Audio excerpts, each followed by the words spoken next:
This is my Lego passport. Well, no, this is my Lego passport and a Lego passport cover, but inside is my Lego passport. It is both fun and a bit sad. Let's go into it. But first, all the preamble stuff that I already recorded that I might as well just keep in for the people that are actually watching this daily and not the ones that might click on this because it's almost interesting.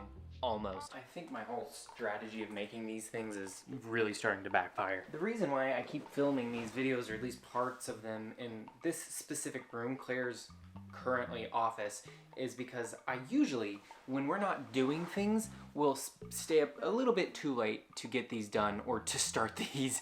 And that's not good, and it's not been good for multiple reasons. But when people are here, for the case of Emily and then Claire's dad most recently, I can't be loud and obnoxious and annoying upstairs. So me whispering the last few days or talking quietly, giving it a different feeling than it normally does, is because of that. It's because I can't be obnoxious upstairs because people are sleeping and the walls are thin. Now, if it's a day where I'm filming a bunch outside, I can easily manage that and then just go in my closet real briefly and say something quietly, or come down here and say something quietly. And today, a day like today, or a day like yesterday, where I waited until, I'm not gonna tell you, it's really late to get started on the daily vlog the next day. Yeah, my options are very limited, and it's already late, so I don't want to stay up too much longer. And yeah, this is me explaining and partially apologizing for the lackluster movings on. Not changing the fact that this is going to be maybe slightly less interesting than what I would like it to be. And that is this. So for those that don't know, which I would imagine is a very small amount of you now, if you go to the Lego store, you can ask at most of them, as long as they're official and not certified stores like you find in Australia, you can ask for a Lego branded Lego store passport. And on the inside, you have a bunch of different stuff. Like you can put your name, which I have to blur out right now. You can customize a minifigure. And then there's empty spots where you can just get a bunch of stamps. And then there's, well, I've heavily customized mine to this point, so I'm just gonna go through it and you can kind of get the general gist. All around it, I have a bunch of stickers. Like this is one of the Lego stickers that Claire made. And in the front of it, I have a complete passport, which I don't actually know how you got. Because I worked at a Lego store and there was just a roll of them, I put one in my own. But how you got it originally, I'm not sure. I think it might have involved the monthly mini build section, which is in here later on. And then I also have just a random VIP sticker that was also at the Lego store. I like label makers, love label makers. Honestly, I wasn't allowed to have one when I lived with my parents because my mother was concerned that I would label everything, which is a genuine concern that she had.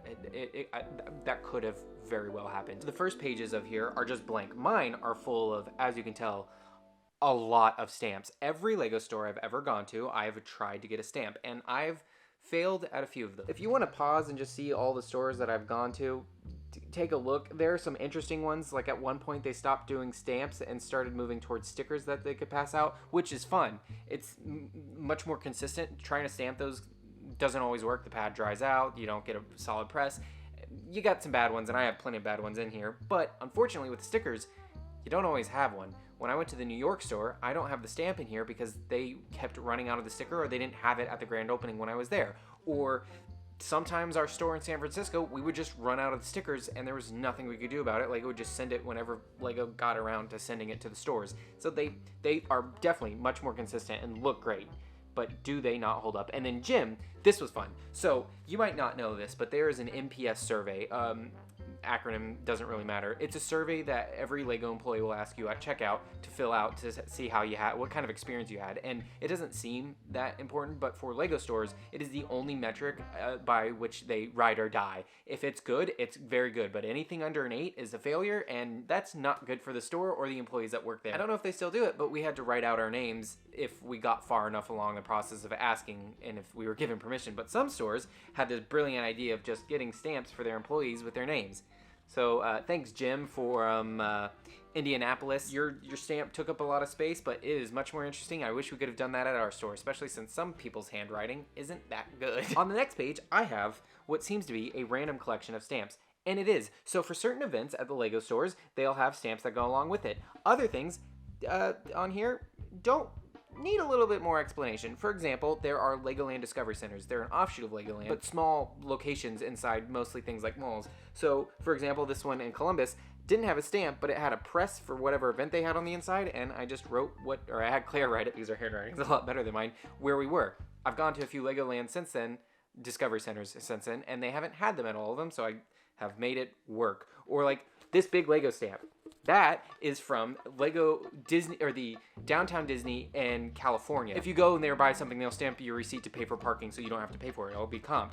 I had them put in here because it's a big freaking Lego stamp. Actually, it's one of the better ones on here. Or the Big Shop stamp was the only stamp I could find in the entire Legoland California place, and then they didn't have one in Florida, so I just had to make it work with my own. Everything else in here is just some random one that a store had, or if, for example, the store I worked at, San Francisco, I just used whatever we had, and we'll get to some of those more annoying ones later on. But whenever I went to a store, I just asked what stamps they had, and I would fill it out, which was kind of not great long term. I probably should have 2 passports, one for random ones, one for location ones, because this thing is full. I do not have a lot of space in here.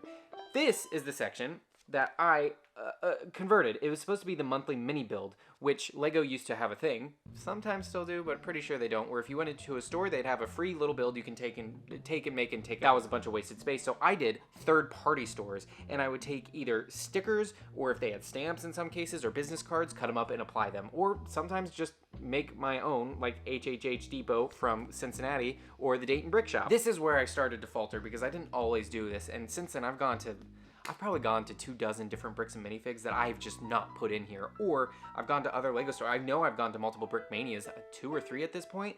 I don't know how many other third-party stores, and I didn't keep up with it. And this is where I'd like to say I wish I would have. The next page. These date stamps. I believe these were supposed to go in the monthly mini builds, and if you got enough, you'd probably get this sticker. I'm not entirely sure. But my store threw away some of the stamps. So I am missing 2 months, and I have not been able to find a single store on this whole entire list that has the other 2 dates. So it's just empty. Now, I have a stamp from Japan when we went, and I just started filling up because I thought I'd never find them. I also, on here, started doing the vending machines that we went to, or the Salt Lake City Airport, because they didn't have any stamps or anything because they're not officially... airport stores are certified stores. They're not official Lego stores. It's almost like a franchised out thing. It's owned by another company, but supported by Lego. And then obviously vending machines. I thought about like cutting out a receipt and putting in here. It took up too much space, so that was my official record. The other side are just more random stamps. And I dropped it. Bunch of UK stamps, and then other just random Lego Life. I don't know. Some of these are random. Some of them are location specific. I wish I would have had more space for the location specific ones, but I ran out of space quickly. We were doing this a lot. Now, this next page is probably the biggest waste of space, and I really need to go back and just update it. But as you can tell, I ran out of space and put a Japanese stamp here, but there's supposed to be 4 conventions, and most conventions don't have stamps. These 2 are the ones I went to before I ever met Claire, so I put them in there. And then these 2 are the only ones that I did. I did 2 for Brick Fair, Virginia, which I've gone to 4 times now, and then Brick Fair, Alabama. I haven't done any of the Chicago conventions or any of the other small ones that we did, and I should go through and update these before I forget. Otherwise, it'd be kind of sad. And that's the whole thing. It's sad that I didn't keep up with this. I did for a while, and then I just stopped, and it's unfortunate, because now there's Lego stores I have to go back to that I forgot or didn't have the passport, and that's a bummer.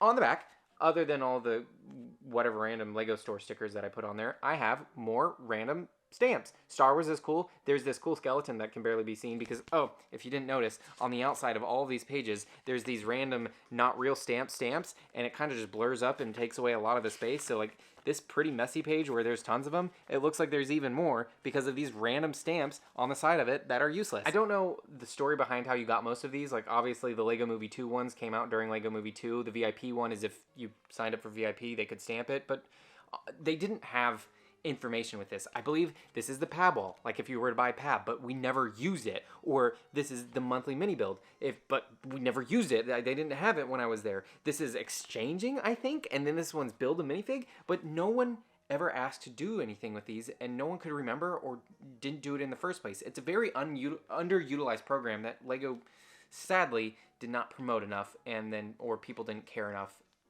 I don't know. It was a combination of things. It's a bit stinky, and they still make stamps now. I went to the Disney Springs store here in Orlando not too long ago, and I saw some of the stamps they had out for the current. I think they had a video stamp, or no, they had a dream stamp, and then some other event that was going on. but no one uses it. Like, I only saw it out because they were reorganizing or something, and I just so happened to walk by at the right time.